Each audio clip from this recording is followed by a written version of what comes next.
Greetings, fellow action figure connoisseurs, and welcome to another episode of Digital Caveman Presents Surprise Thursday. I, as always, am your host, the Digital Caveman, and today I will be presenting you with the Spiro Toys Animal Warriors of the Kingdom Primal Series, Gladiator, Ahaw Kinn. Let's get into it!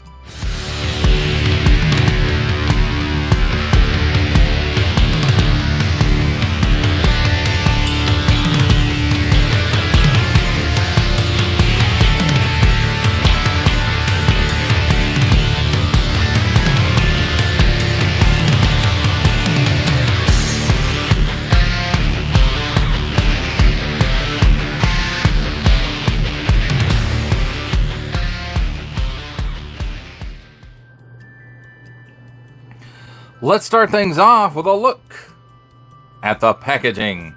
And here on the top, we've got Spiro Toys. Warning, don't stick things in your pie hole that do not belong there. There's a window to let some light in from the top, and it continues around to be a full-fledged window on the front of the packaging that reveals most of the figure and accessories.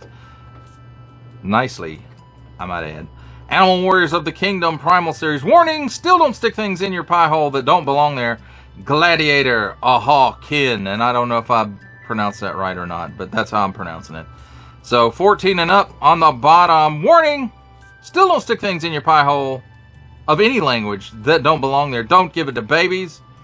Spiro Toys address in case you want to write them a letter or something. And then some of like Facebook and Instagram and their website, a barcode, and some other small fine legalese print. On this side, Spiro. Warning! Don't stick things in your pie hole that don't belong there.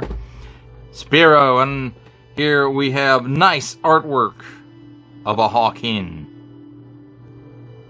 Being gladiatorial, it looks like. Then Animal Warriors of the Kingdom on the back. Gladiator, Ahaw Kinn.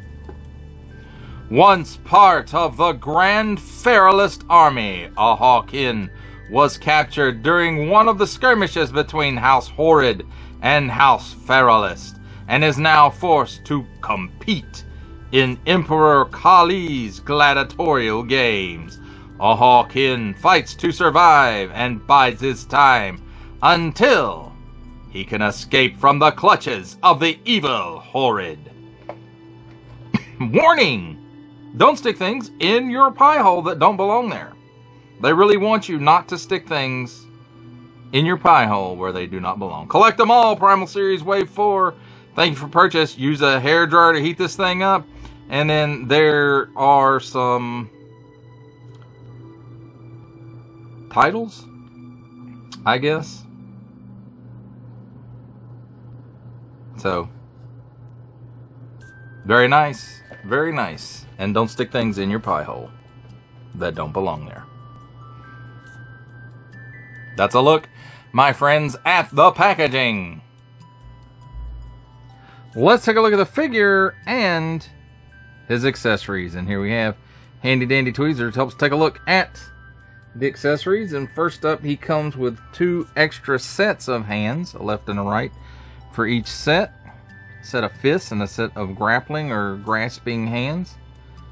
And there are some nice molded details in it. It's hard to see it. It kind of gets lost in the light color. But in and out hinge. And again, like I said, there's 2 of those. A left and a right. He's got some fingernails on there. And again, a lot of the details on this are getting lost due to the one tone and the light color of the plastic. Some of it is light, you know, washing it out a little bit as well, I'm sure. But so the light helps maybe see it a little bit better. I don't know. So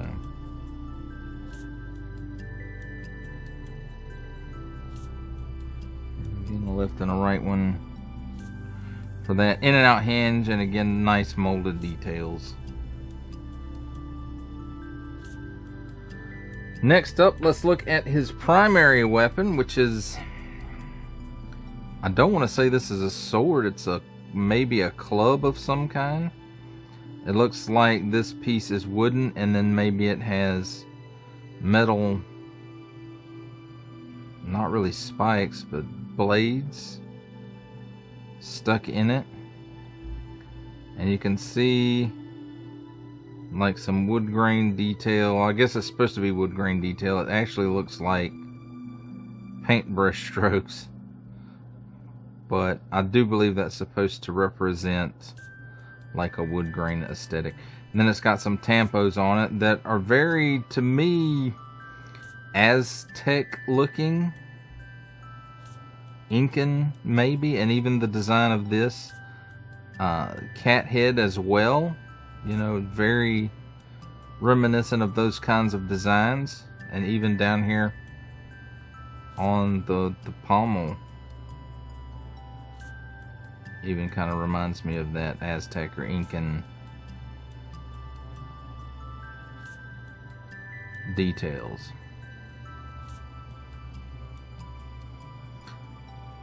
And I guess it could also be Polynesian inspired, which may be more accurate. It may be more styled after Polynesian things than Aztec or Incan, but you know, it may even be a combination of the two. But either way, it's a pretty wicked looking weapon. I would not want to see that coming at me.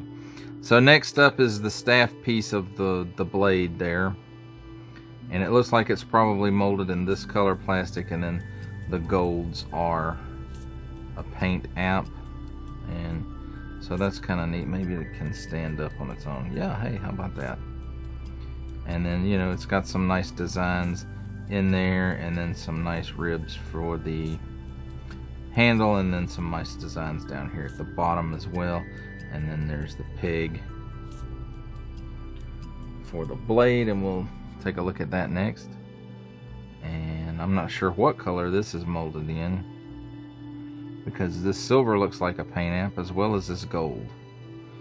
And again, very nice designs there in the blade, so that's really kind of cool looking. And then matching designs here that matches up on the staff, and you can see it's not a round port, it's kind of oval with flat sides, and then that matches up with the post on here, and they just mash together, and there it is, and it still stands up, so that's cool. Now let's take a look at the figure, and let's raise the camera up just a little bit. There we go. So I have to say, this head sculpt is really what brought this figure to my attention.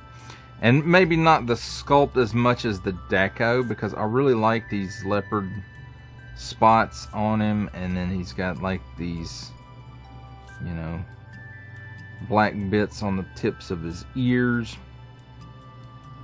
And then it does have a lot of nice molded detail. The eyes kind of stand out as well, and he's kind of got that growly sneer on his face. Not really a sneer, more of a growling, I'm coming to get you, sucker look on him. And these spots, which I'm assuming are tampos, that would be my guess.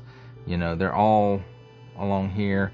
They're on the legs, some even up under the armor bits where they didn't have to put them, but they're there, and then on the back as well, and not on the back of the legs though. So that's cool. We've got some rivets in these straps that have some paint apps on them, and then this ring. These rivets don't have paint apps on them, but the buckle here does, and the ring here on this other one does, as well as the rivets. They continue around from the back. Oh, even up here on the arms, some more of those spots. So I think that's a really cool deck. I really like it. And again, that's what brought this figure to my attention. And then we've got some paint apps right here. And I want to say these bracers are each molded in the color, the main color that they are there. And then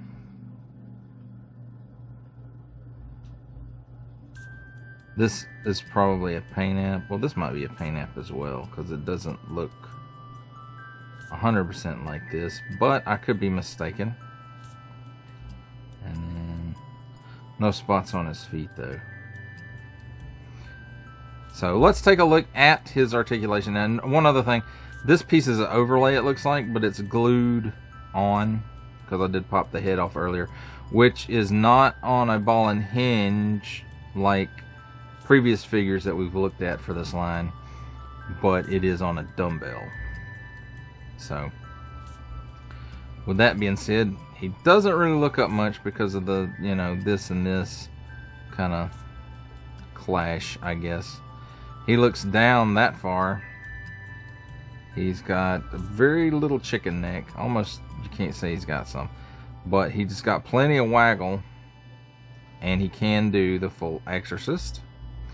Let's see. It's hard to see what's going on here, but he does have butterfly, and with the armor on, it can go back that far, and I think that's as far as it goes anyway.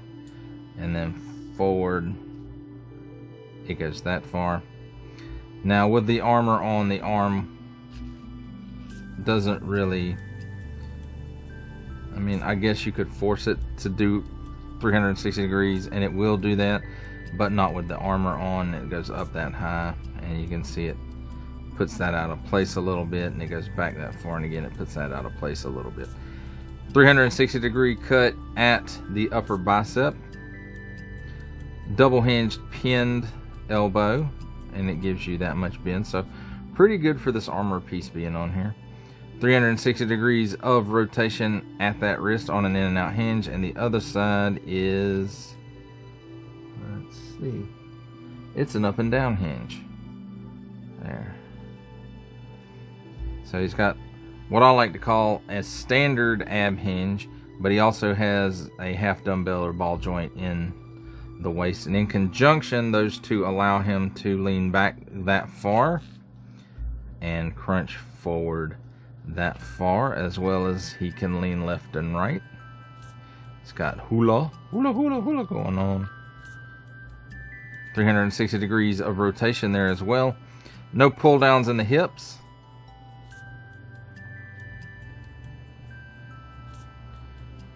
And he can give you that much of the splits. And I don't think the armor, well, it may be hindering it up a little bit, but not much. That's pretty much as far as it goes. At least as far as I can tell. That's as much splits as he gives you, so. He can kick forward that far, not quite 90 degrees. Back about a half of one of his own steps. There is a cut at the upper thigh for another 360 degree rotation. Double hinged pinned knee. And it gives you that much bend. And then at the ankle, come on ankle, tilts down that far, tilts up that far. And there may be a little bit of hindrance from the overlay, but not a whole lot. And then he does also have a pin for rocker. Now, as far as weapon storage goes, he doesn't have any. No accessory storage, except for what he can carry in his hands.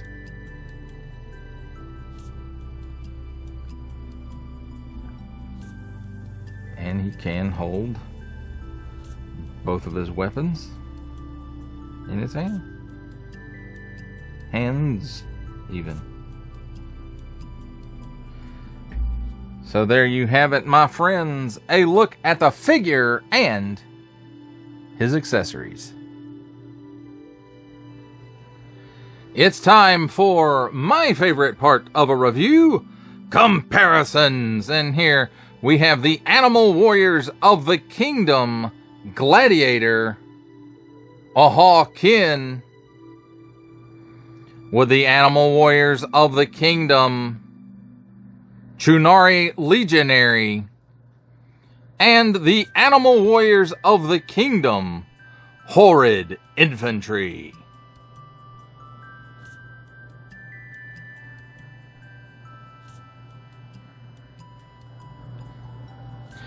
For our last set of comparisons, here we have the Spiro Toys Animal Warriors of the Kingdom, Gladiator Ahaw Kinn, with from the Marvel Legends series making his cameo appearance, Stan the Man Lee from G.I. Joe Classified series, the Hasbro Pulse exclusive Regal variant Cobra Commander from Star Wars The Black series, the Archive Edition 501st Legion Clone Trooper, and for a 7-inch scale comparison from the Masters of the Universe Masterverse line, the 40th Anniversary He-Man.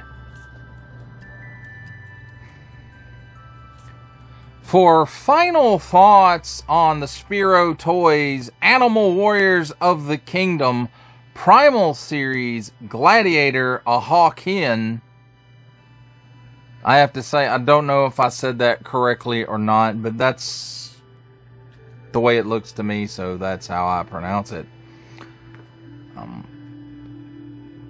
I'm liking this line a little more now than I did last year,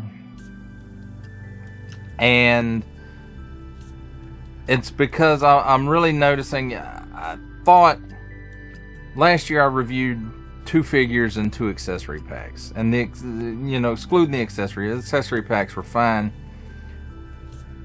But one of the figures, which was Tiberius, to me, it made me think the whole line was kind of very cartoony looking. And with the 3 that I've reviewed this year, I'm revising that a little bit. Now, don't misunderstand me. These guys aren't a realistic looking style, and they're not going to fit in with, say, a Mythic Legions line or Boss Fight Studios Epic Hacks or Combatants Fight for Glory. They're a little too stylized for that, but these would fit in with Masters of the Universe, if the scaling was more on par with either Masterverse or Origins. But stylistically is what I'm talking about, not scale-wise. So stylistically, they'd fit in with that. They'd fit in with Marvel Legends, and perhaps even DC Multiverse. Again, more stylistically than scale-wise. So, and it's not that I didn't like the figures last year when I reviewed them, because I did like them. It just didn't fit in with what I wanted it to fit in with, and that led to disappointment on my end, but it was because of my expectations of it, not the product itself. And this line stands on its own. It's, again, it is stylistically a little more, I don't want to use the word cartoony or comic booky again, or animated looking, but yeah, that's really kind of stylistically how it is, but not cartoony in a silly way. Cartoony like in an anime kind of way, even though these aren't really anime style. But anyway, that's another video, I suppose. But again, this line, it stands on its own for what it is. And, I will fully admit when I'm wrong, and I was judging an entire line on 2 figures which was Tiberius and Onyx. And Onyx, I didn't feel had that cartoony look to it as much as Tiberius, but again, it's stylistically it fits in with this line. So I was basically judging the whole line on that one Tiberius figure. And, you know, again, I'll admit when I was wrong, and I was wrong. This is a great line. It's not a line that I'm probably going to be all in on, but when I see a figure like this one that really catches my eye, then, you know, I'm probably going to pick it up. But again, like, am I going to be all in for this line? No. Because it really doesn't fit in where I wanted it to. And again, that's on me. That's not on Spiro Toys or the designer or anything like that. Who I met at Joe Fest. And it's a very nice guy and gave up some of his time for me for a little interview, sort of. I mean, he took me through everything that was at the booth. And you know, if you'd like to see that, go back and check out my Joe Fest 2025 special. And in fact, I think that's the first thing that's in there. And they have some products coming down the pipe that are quite interesting looking. But as far as this figure goes, you know, I've talked 5 minutes here and hadn't even really talked about Ahaw Kinn much. I love the deco on this guy. Those spots just look fantastic, and that kind of growl look on his face is I mean, it says come and get some. And I'll not the spear type weapon coming around, but I don't not like that one. I mean, it's cool and all, but it's nowhere near as cool as this like war club deal that's coming around now. That it's I want to say it's more Polynesian inspired than Incan or Aztec, but there could be some of that influence in there as well. But I really like the choice of that weapon and those tampos on it, and like the cat head motif is just, it's a really cool looking weapon. And that was the second thing besides the deco on this guy that really caught my eyes, is, you know, that's a very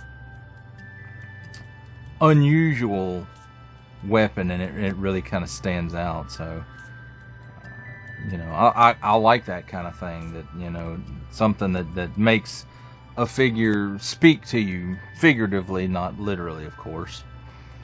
And so, you know, just all around, just I like this guy. And, you know, taking a look at this one, and then looking at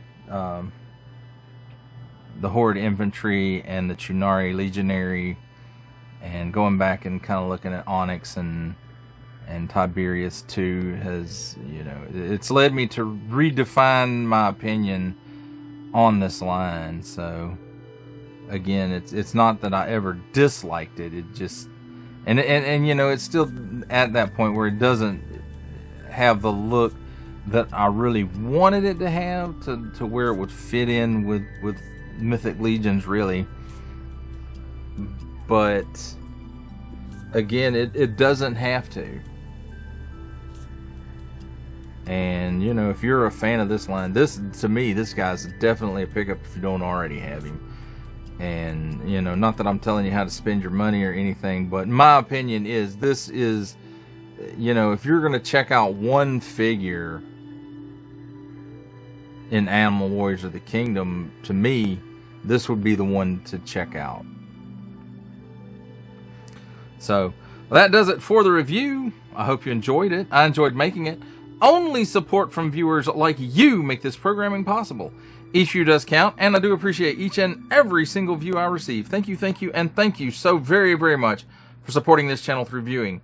If you are interested in supporting my channel further, I am now offering memberships at various tiers.